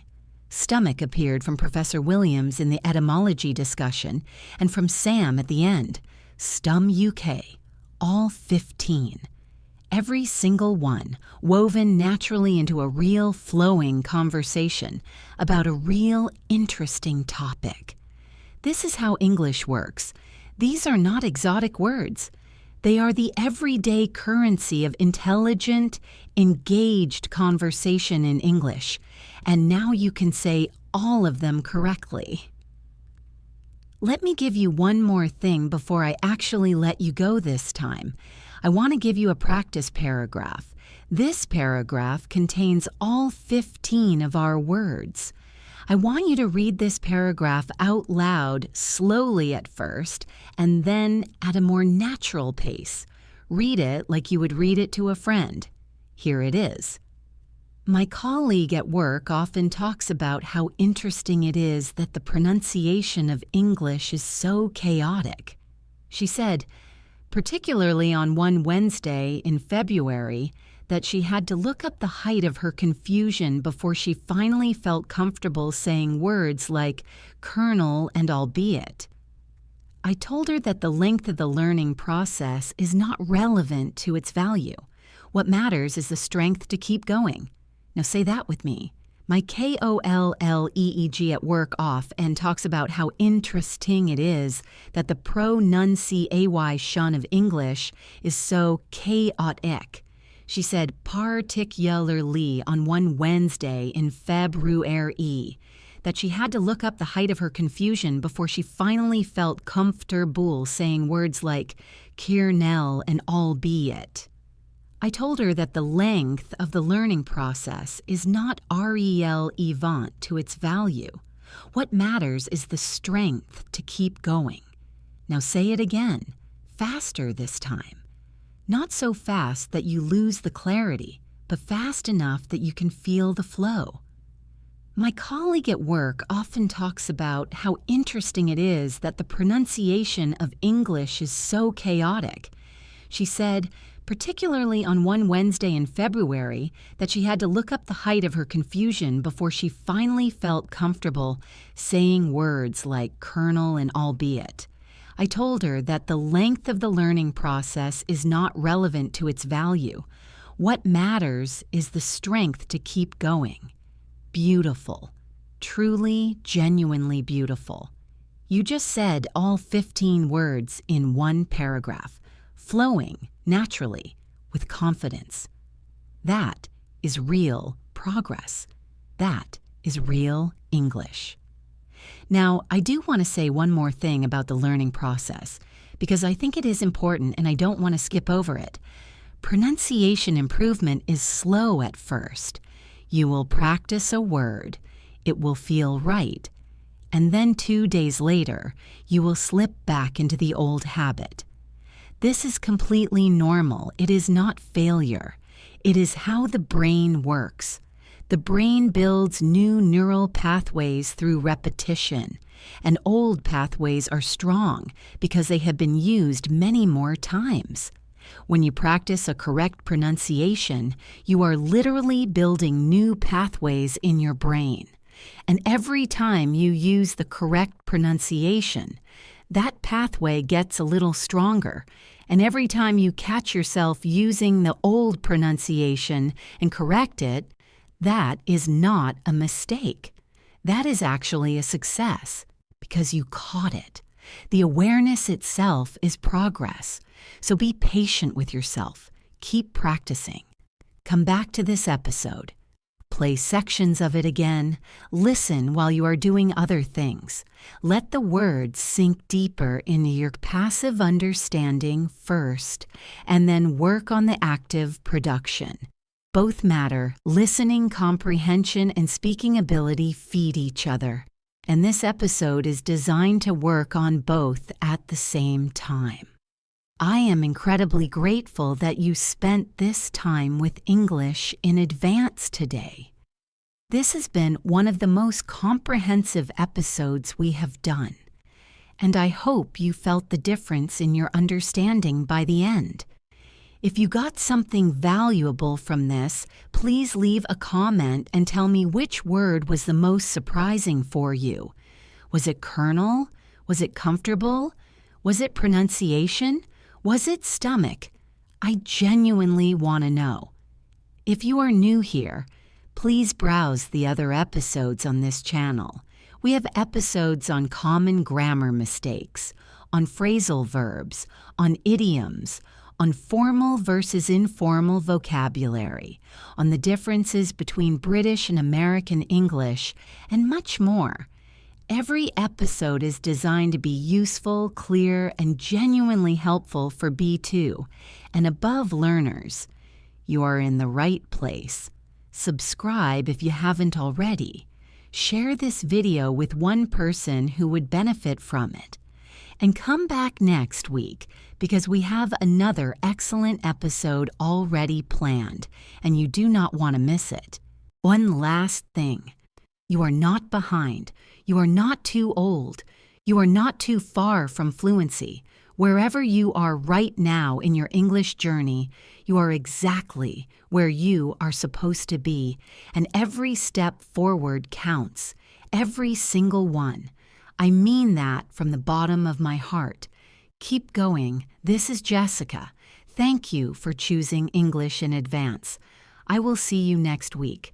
Take care of yourselves and speak English every chance you get. Bye for now. Wait, I changed my mind. I said bye for now, but I'm going to stay a little longer because I want to do one more thing with you before we truly wrap up. I want to talk about accent and identity because this is a topic that comes up a lot when we talk about pronunciation, and I think it deserves an honest conversation. When you work on your pronunciation, you might sometimes wonder, am I trying to erase my accent? Am I trying to sound like someone I'm not? And those are valid questions. They are real and meaningful concerns. So let me give you my honest perspective on this. Your accent is part of your identity. The way you speak English is shaped by your first language, by the region you grew up in, by the people you spent time with, and by the sounds that surrounded you as a child. That is beautiful. That is human. When a French person speaks English with a French accent, or when a Brazilian person speaks English with a Brazilian accent, those accents carry information about who that person is and where they come from. They are not errors. They are a kind of signature. What we are working on in this episode is not about erasing your accent. It is about something much more specific. It is about making sure that the individual words you say are recognizable to the people you are speaking with.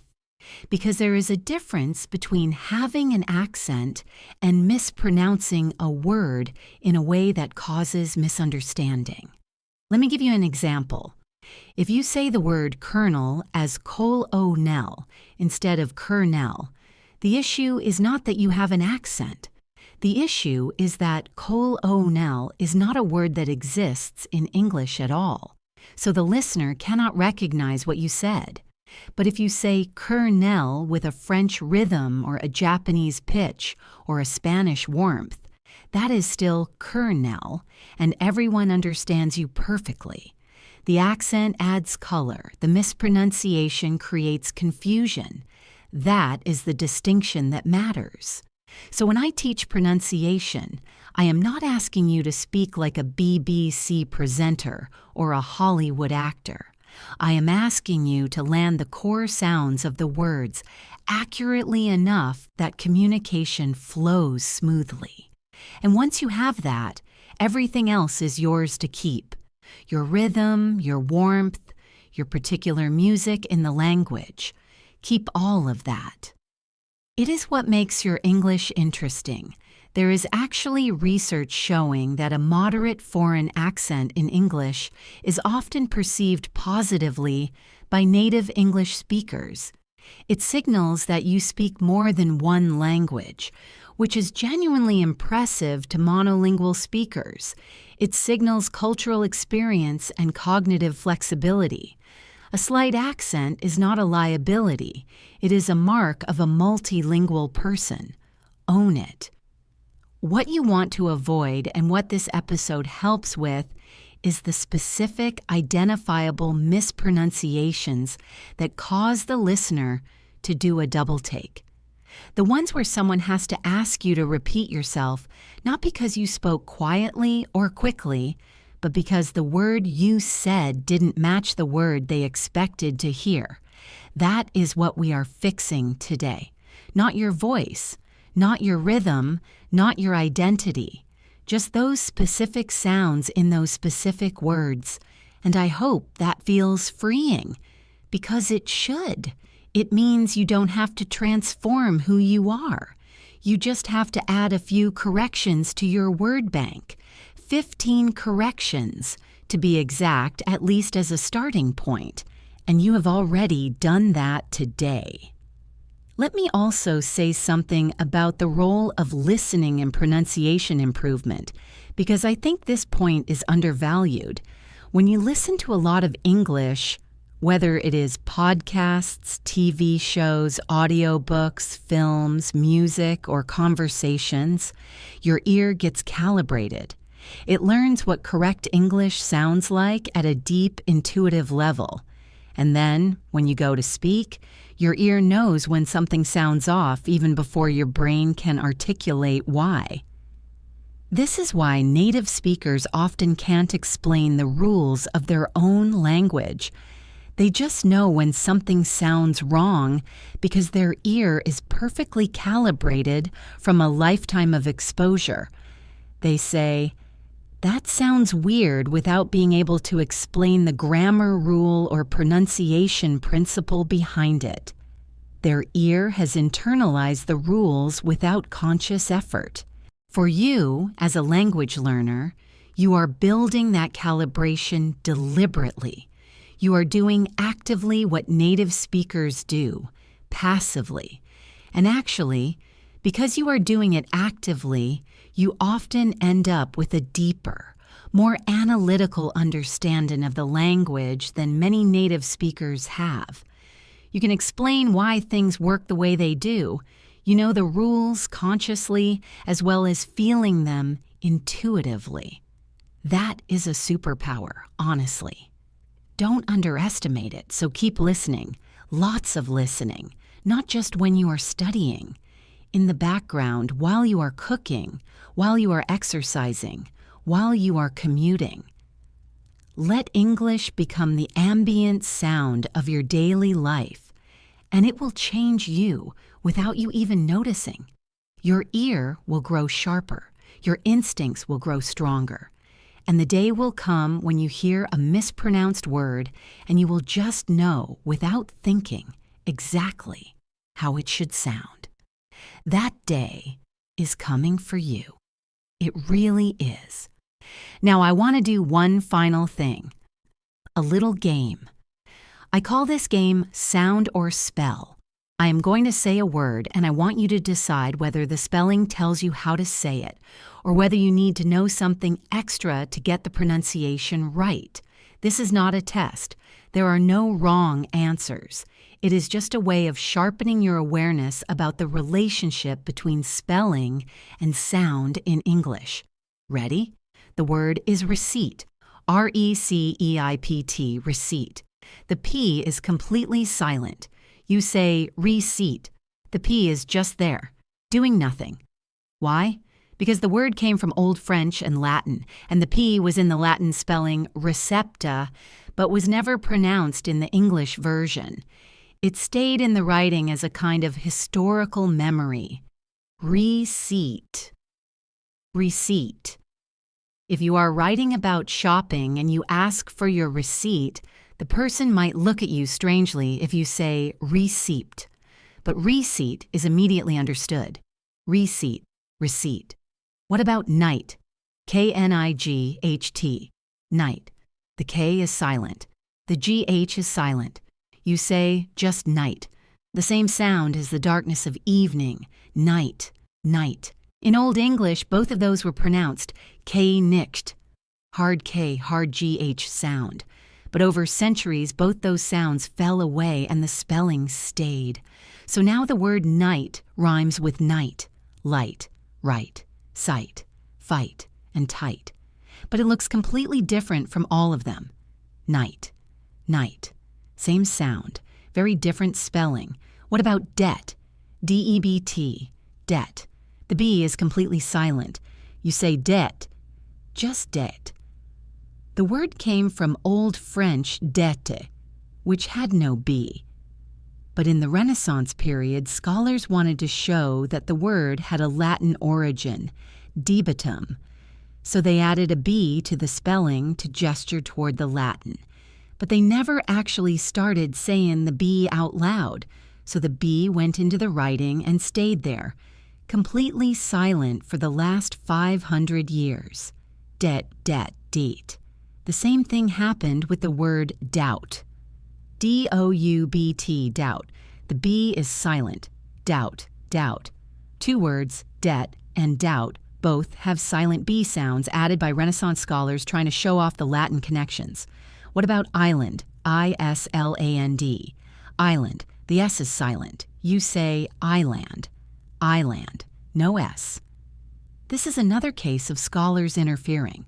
The original Old English word was England, which had no S at all. It became Eland in Middle English. But scholars who thought the word must be related to the Latin insula or the French isle added an S to make it look like those words. The S was never pronounced. Island, island. These examples show you that sometimes English spelling is not just complicated, it is actively misleading because it was changed by people in history who wanted to signal the origins of words without actually changing how those words sounded. The result is a writing system full of silent letters and historical curiosities that you just have to learn. But here is the good news. There are patterns. Once you learn the patterns, a lot of the seemingly random complexity starts to make more sense. And every episode of English in Advance is, in a small way, helping you build up that pattern recognition, word by word, sound by sound, rule by rule, until the complexity becomes navigable and then even enjoyable. Because eventually, and I really mean this, the strange history of English becomes one of the most fascinating things about it. The word colonel with its Kier-Nell sound carries the ghost of French military culture. The word Wednesday with its silent D carries the ghost of Viking mythology. The word chaos with its K sound carries the ghost of ancient Greek cosmology. Every difficult word is a little history lesson hidden in plain sight.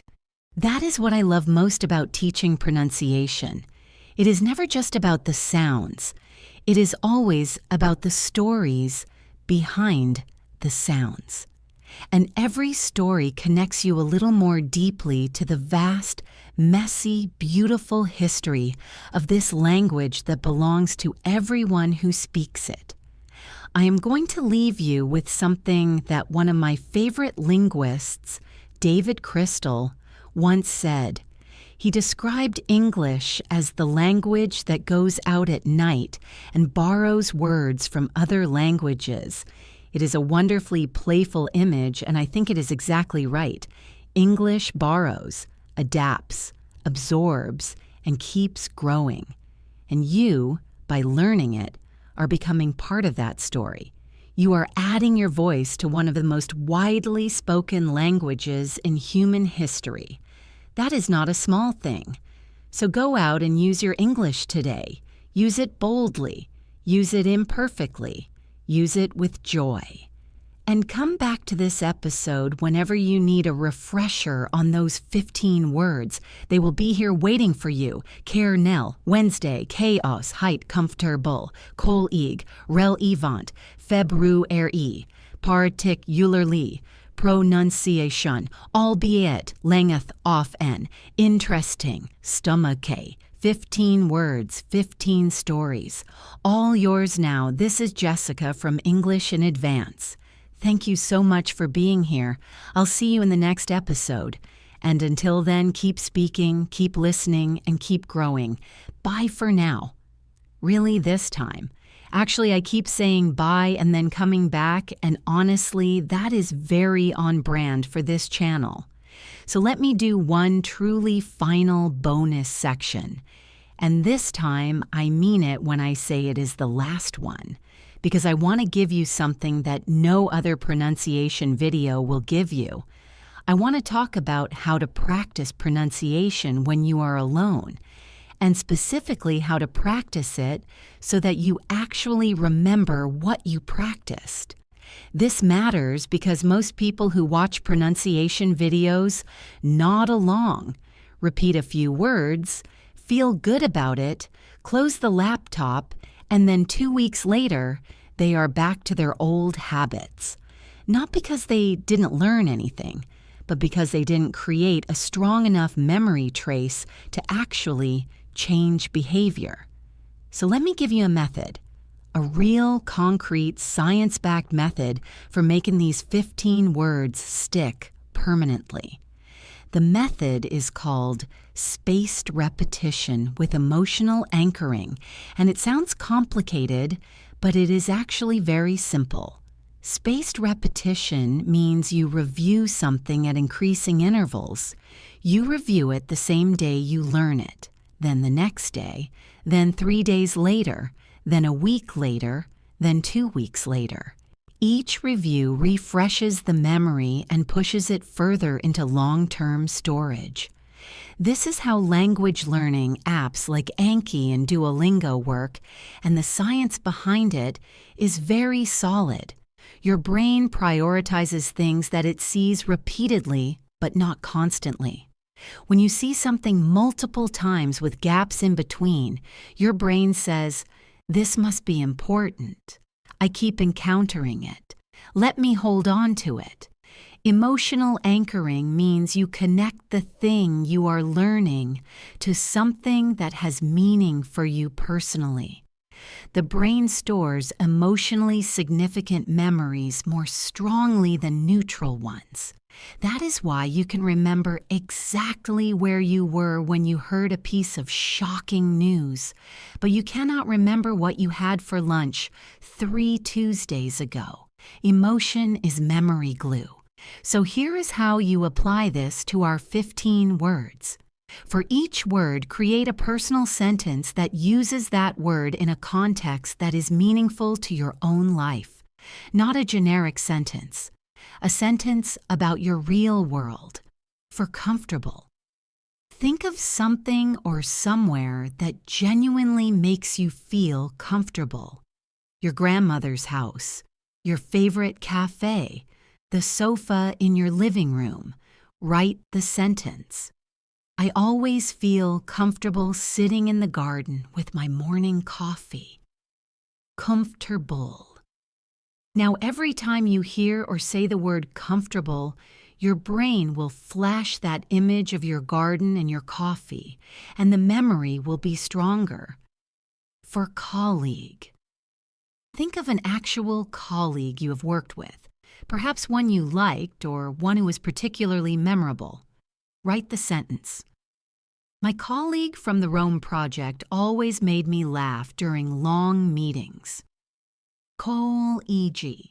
Now the word is tied to a real person and a real memory. For chaos. Think of a genuinely chaotic moment in your life.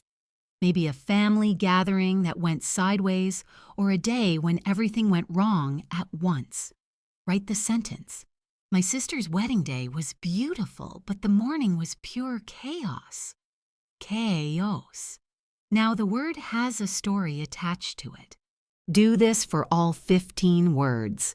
Spend 15 minutes today doing this. Write 15 personal sentences, one for each word. Say each sentence out loud. Record yourself saying them if you can.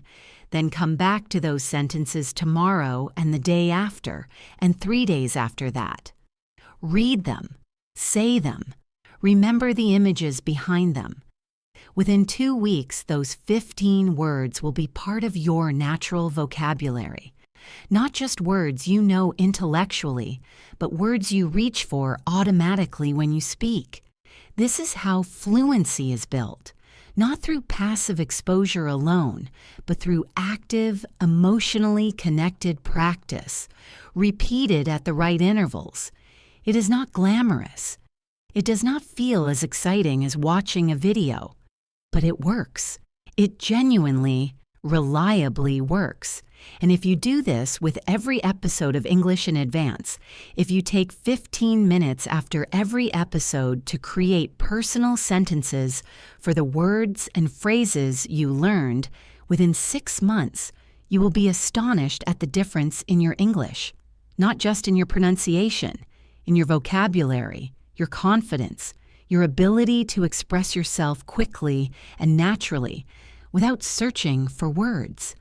Language is a skill, and like any skill, whether it is playing an instrument or cooking a complex dish or running a long distance, the people who improve fastest are the ones who practice deliberately and consistently, not the ones who simply have more exposure or more talent. Deliberate practice means knowing exactly what you are working on, doing the work with full attention, and reviewing what you learned at the right intervals. That is it. That is the whole secret. You have everything you need. You have this episode. You have the 15 words. You have the practice method. All that is left is to actually do it. And I believe you will. Because you are still here, right at the end of a very long episode, which means you are not the kind of person who gives up when things get detailed and challenging. You are the kind of person who stays, who finishes, who follows through. That is exactly the kind of person who becomes fluent. I am genuinely proud of you. Come back next week. This is Jessica, English in Advance, signing off for real this time. Take care. Bye. So here is one last thought to carry with you, because I realize 14,000 something words later, we have covered a lot of ground, and I want to make sure none of it slips away before you have a chance to put it to use. Think about one moment in the past when you said one of these words in front of someone, and you were not quite sure whether you said it right. Maybe you said comfortable and it felt a little stiff. Maybe you said particularly and the syllables didn't quite land the way you wanted them to. Maybe you said February and you could feel it wasn't quite right, but you kept going because stopping would have been more awkward than continuing. We all have moments like that. They are not moments of failure.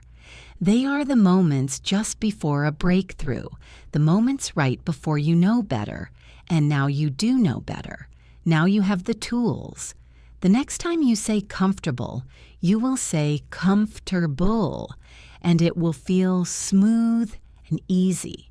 The next time you say particularly, you will feel the stress land naturally on partic, and the rest of the word will follow.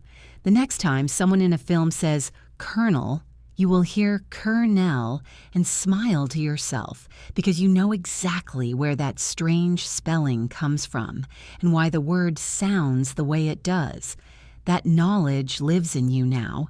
It is yours, and nothing can take it away. This is Jessica from English in Advance. Thank you for choosing to spend your time here. That means more than you know. Speak boldly. Speak often. Speak with joy.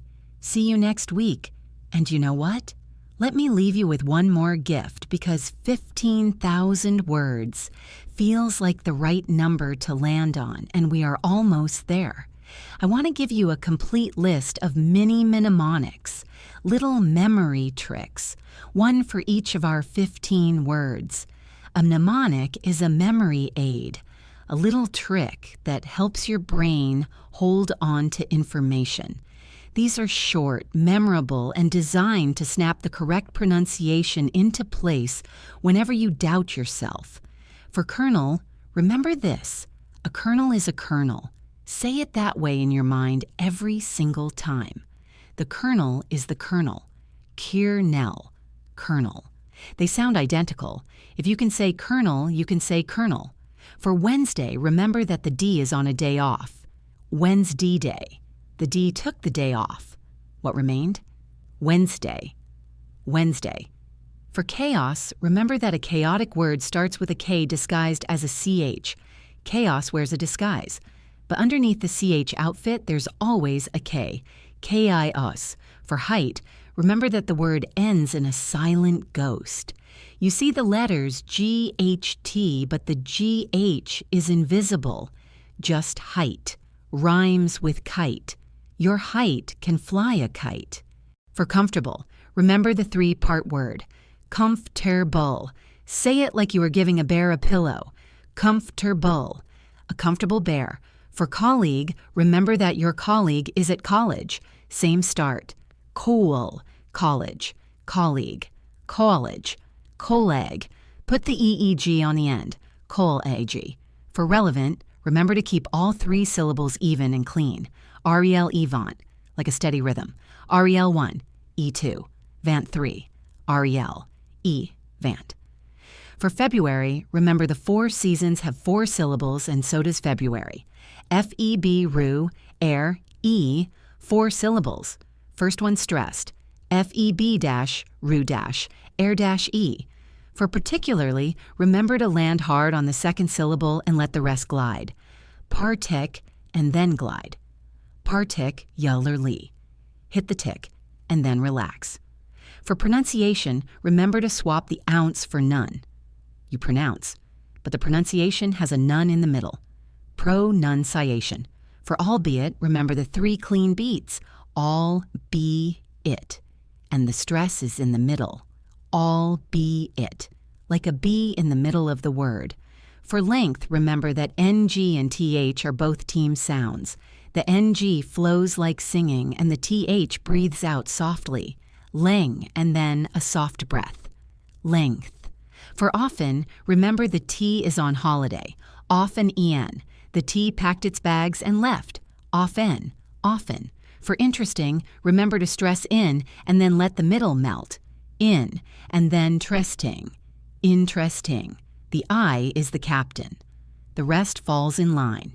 And for stomach, remember the K at the end that you never expected. Stum and then a clean K. Stum UK. Not stum atch. Stum UK. The stomach ends with a K, like a lock clicking shut. 15 words, 15 mnemonics, 15 little anchors in your memory. Use them. Keep them. Come back to them. This has been English in Advance with Jessica. A massive thank you for every second of your attention today. Go practice, go speak, go be fluent. Bye.